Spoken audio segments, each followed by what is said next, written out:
In this video, I will show you how to change the internal battery in this Dodge Durango key fob. This key fob here was used on Durangos between 2011 and 2013, and it takes just one of these CR2032 batteries. You can get one of these batteries online. If you'd like to pick one up, I have left a link in the description to get it on Amazon for just a couple of bucks, and then you can just go ahead, follow along. This process is really simple. First thing we're going to do is take flathead screwdriver.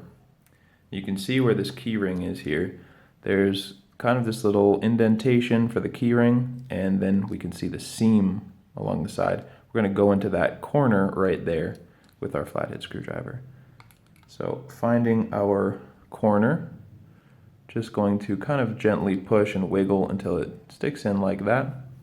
And once you are in, give a little twist, and you will hear a crack, and you will see that you have just made an opening on the side there. Just be gentle and work your way down, twisting until you feel it kind of loosen up, and it'll just come apart easily like that.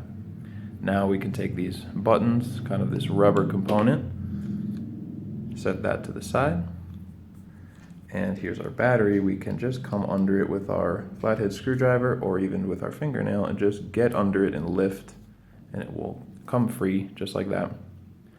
Now we have a CR2032 battery. Take a new one, make sure this positive side goes face down, and you will just click it into place like that. All that's left is to put this thing back together. So set this these buttons on top, set this face of the key fob on top, and then just click it all back together.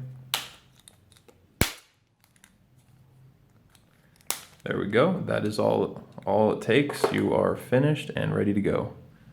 If you found that video helpful, feel free to leave us a like or a comment. And for more information on changing the batteries of any of your key fobs from any make or model, go ahead and check out the rest of the videos on our YouTube channel or visit us on fobbattery.com.